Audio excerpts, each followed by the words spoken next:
ఈ పేజీలన్నీ వదిలేండి. చూడండి పక్క పేజ్ ఉంది, మీకు అన్ని మామూలు పేజ్లో నేను చూపిస్తున్నాం. దీంతో మీకు పని లేదు, దీంతో మీకు పని లేదు. తర్వాత దీంతో మీకు పని లేదు, దీంతో మీకు పని లేదు, దీంతో పని లేదు, దీంతో పని లేదు. ఇక్కడ ఇక్కడ పెన్ నెంబర్ ఉంటుంది, ఆ పెన్ నెంబర్ని చూసుకోండి. ఇప్పుడు ఏం చేయకూడదు, పెన్ నెంబర్ చూస్తారు. నెక్స్ట్ ఈ పేజ్తో మీకు పని లేదు, అంటే మీరు పొరపాటు చేసుకోవద్దని చెప్తాడు. ఈ పేజ్తో మీకు పని లేదు, ఈ పేజ్తో అసలు పని లేదు. ప్రింటెడ్ ఈ పేజ్తో పని లేదు, ఈ పేజ్తో పని లేదు, ఇక్కడ ఈ పేజ్తో కూడా మీకు పని లేదు.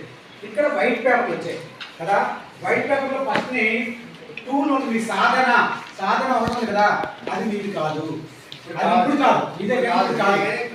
ఎగ్జామ్ అయిపోయిన తర్వాత మీరు రాస్తాను. తర్వాత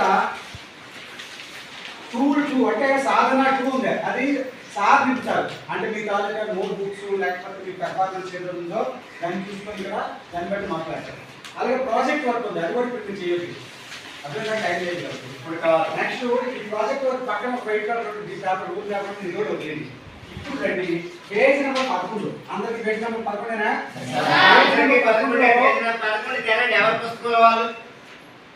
అందరూ పేజ్ నెంబర్ 11 రావాలి, మరి మర్చిపోతారు.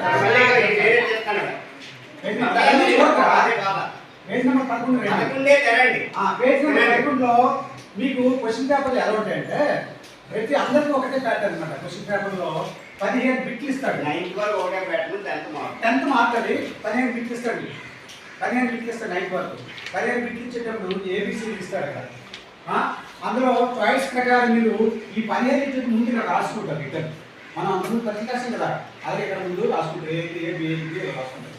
తర్వాత 2 మార్కులు ప్రశ్నిస్తే ఇక్కడ రాయాలి. 2 మార్కులు ఎన్ని ఇస్తాడు? 2 ఇస్తాడు. ఈ ఖాళీలోనే రాయాలి. ఒకటోది ఫస్ట్ ఆన్సర్ ఇక్కడ రాస్తారు, సెకండ్ ఆన్సర్ ఇక్కడ రాస్తారు. ఇక్కడ సార్ నాకు 2 లైన్లు పడ్డాయండి, ఇంకా 2 లైన్లు మిగిలిపోయి అక్కడ రాస్తారంటే అవ్వదు. మీరేం చేయాలి, ఎక్కడైతే అడిగాడో అక్కడే మీరు ఆన్సర్ రాయాలి. నెక్స్ట్ అలాగే 4 మార్కుల క్వశ్చన్ 2 ఇస్తాడు. 4 మార్కుల క్వశ్చన్ ఎన్ని ఇస్తాడు? 2 ఆ రెండింటికి ఇక్కడ 2 ప్లేస్ ఇచ్చాడు. చాలా యాంపుల్ ప్లేస్ ఇచ్చాడు. యాంపుల్ ప్లేస్ అంటే చాలా సరిపడినంత ఇనఫ్ ప్లేస్, చాలా ఎక్కువ వస్తుంది. ఎలాగ రాసినా సరే మీకు సరిపోద్ది. మరి పెద్ద అక్షరాలు రాసేకండి, మరి చిన్న అక్షరాలు రాయకండి. ఎలాగ నీట్గా ఉంటుందో దస్తూరికి వెళ్ళకుండా రాయండి. కామాలు పెట్టవలసిన కామాలు పెట్టండి, ఫుల్ స్టాప్ పెట్టవాలి ఫుల్ స్టాప్ పెట్టండి. నీట్గా అక్కడికక్కడ ఇక్కడ మీకు కొంతమంది ఆన్సర్ అంతా ఇక్కడ రాసి అంతా ఖాళీ రాస్తారు. అలా కాదు కదా, ఈ ప్లేస్ అంతా ఉపయోగించుకోండి. అలాగే అవి 2 ఉంటాయి. అంటే 4 మార్కుల ప్రశ్నలు ఏముంటాయి? 2. అలాగే 8 మార్క్స్ అంటే 8 మార్కుల ప్రశ్న దానికి అలాగే ఇక్కడ దీనికి 2 పేజీలు ఇచ్చాడు. అంటే మీరు ఏం చేయొచ్చు, మీరు ఆన్సర్ కొంతమంది ఎక్కువ రాస్తారు, కొంతమంది తక్కువ రాస్తారు, కొంతమంది పెద్ద అక్షరాలు రాస్తారు, కొంతమంది చిన్న అక్షరాలు రాస్తారు. కాబట్టి పెద్ద అక్షరాలు రాసిన వాళ్ళు కూడా ఈ 2 పేజీలు సరిపోతాయి. 8 మార్కులు ఎందుకంటే ఎక్కువ రాయాలి కదా. అలాగే మీరు ఈ పావు ఇక్కడ వరకే సరిపెట్టి ఇక్కడి చేసినంతటిని ఉపయోగించుకోండి. అక్షరానికి అంటే అక్షరానికి అక్షరం కాకుండా వరిడికి దూరం పెట్టండి. సెంటెన్స్ చేసేటప్పుడు నీట్గా రాసుకోండి. ఎగ్జామ్ అంటే ఫస్ట్ ఎగ్జామ్ కాబట్టి చూసుకోవాలి. నెక్స్ట్ ఇప్పుడు మీరు చేయవలసిన పని ఏంటంటే, మీరు చిన్నపిల్లలు కాదు కాబట్టి ఇక్కడ అపార్ నెంబర్ కాబట్టి వెయ్యాలి. ఓన్లీ ఏ నెంబర్ వేసాం? 10 నెంబర్ వేసాం. తర్వాత ఎగ్జామినేషన్ కూడా మీకు చెప్తారు. ఇప్పుడు నెక్స్ట్ మంత్ మీరు చెప్పమ్మా, నెక్స్ట్ మంత్ మీ 10 నెంబర్ చెప్పి ఒకసారి.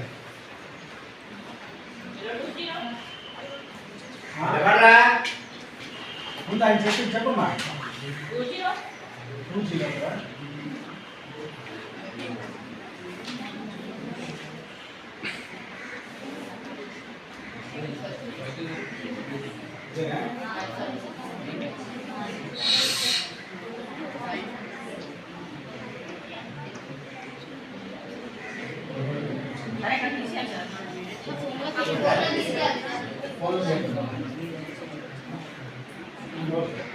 ఇప్పుడు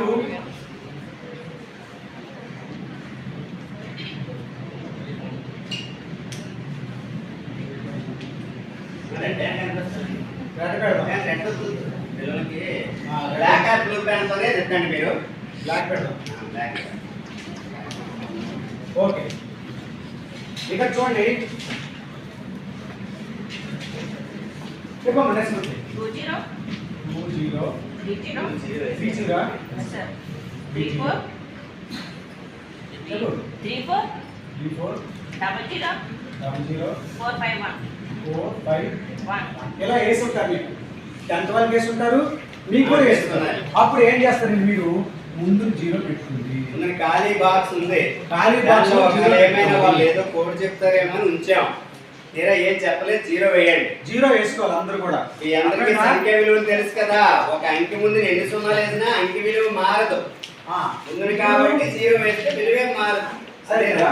ఇప్పుడు మీరు బబ్లింగ్ చేసేటప్పుడు చాలా నీట్ గా ఎంతోనే చేయాలి, బ్లూ కంట్రోల్ చేయాలి.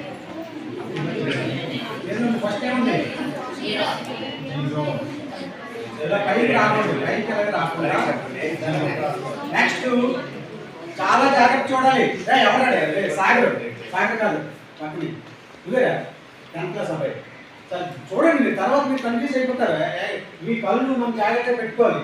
తర్వాత 2 ఉంది కదా, 2 ఇక్కడ లేదు, ఇందులో లేదు, ఇక్కడ ఉంది. అలాగే ఇక్కడ పెట్టకూడదు.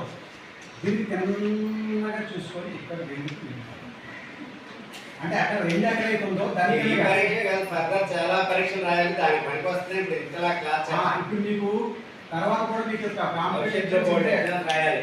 అంతే. నేనైతే కొంచెం అటు ఇటుగా మీరు పూర్తిగా నింపాలి, జాగ్రత్తగా నింపాలి. ఇది ఎక్కడ కూడా తేడా లేకుండా చూసుకోవాలి, పైకి రాకూడదు. నెక్స్ట్ ఎంత ఉంది జీరో.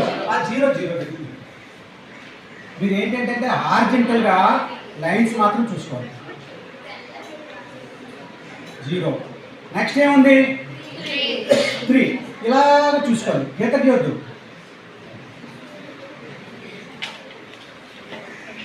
ఇంకా మా వినాలి వినాలి చూడాలి, వినాలి చూడాలి, వినాలి చూడాలి. నెక్స్ట్ ఎంత జీరో. నెక్స్ట్ ఏముంది 3. మీరు హార్జెంటల్ లో చూసుకోవాలి, ఇటువైపు చూడకూడదు.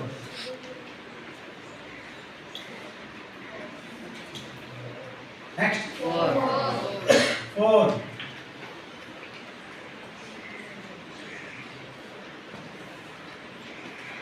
నెక్స్ట్ 0. గబగబా చేసిపోతుంది, ఎందుకంటే చాలా టైం ఉంటుంది మీకు. నెమ్మదిగా చేయాలి. ఇప్పుడు మీకు అలవాటు అయితే మీరు రేపు కాంపిటేషన్ టెస్ట్ చూసుకోవాలి. మళ్ళీ కూడా 0 ఉంది కదా. నెక్స్ట్ 4. మీరు ఇక్కడ ఈ 2 4 పక్క పక్కన వచ్చాయి అంటే ఒకే లైన్లో వచ్చాయి. దీనికి మీరు వరే వద్దు. మీరు ఏం చూసుకుంటారు, దీంతో రెస్పాండ్ అయ్యిందా లేదా చూసుకుంటారు. తర్వాత ఎంత 5.